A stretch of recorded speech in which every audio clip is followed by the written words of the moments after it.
This is a little reminder. If you're noticing your mind projecting onto someone, who someone is and who someone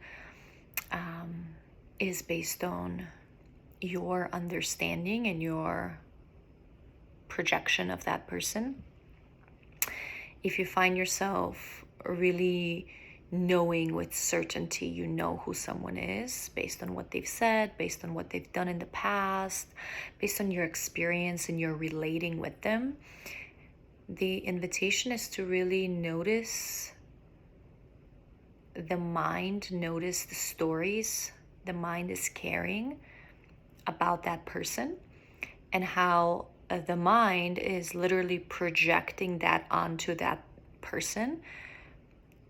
And that's how we're perceiving them. That's the image we're holding on of them. And so that's how we're going to continue to perceive them.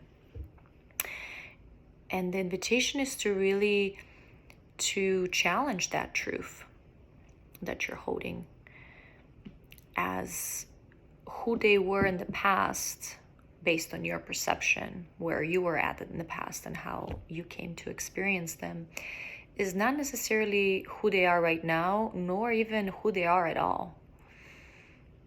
Because we're constantly changing and evolving. And not only are we constantly changing and evolving, we're also literally not the same people we were even yesterday, even a day ago. As we're made up of billions and billions of cells, and every single day, billions of cells die, and new cells are born. And so,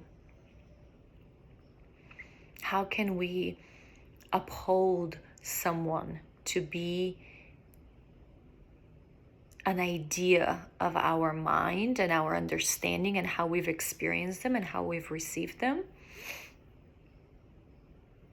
if that might not even be true?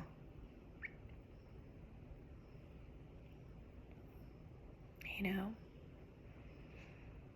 And it's probably not. Because we only always meet another based on how we're seeing ourselves, how we're seeing life, based on our own ways of receiving and interpreting who they are.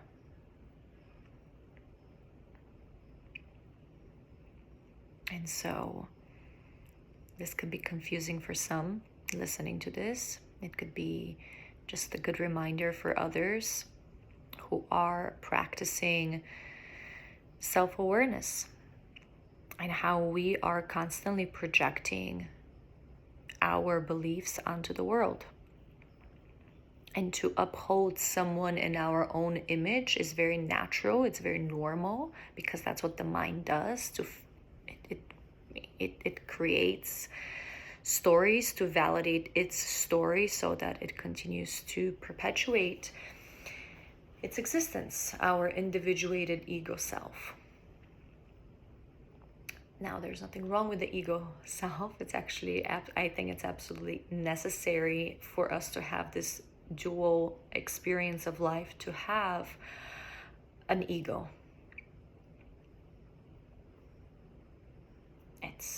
I think it's just part of being here in this world reality that we're all perceiving in our own unique way, yet we're sharing this world together.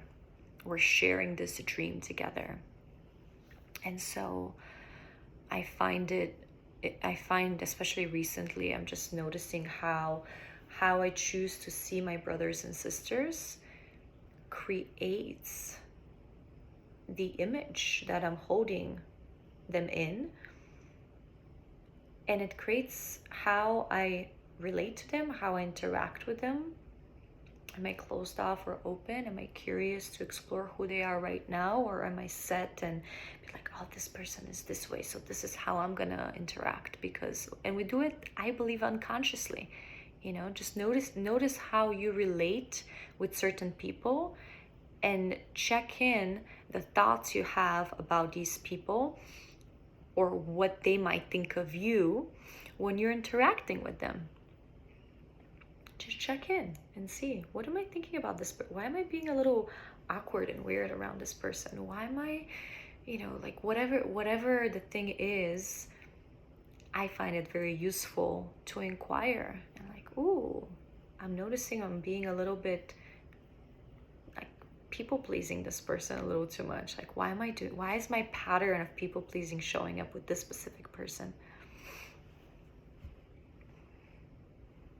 I don't know. I think it's for us to find out why that is. I think there's many patterns that we carry that don't need to be perpetuated unless we choose these patterns, these beliefs, these stories, the way we relate with ourselves and others to be perpetuated.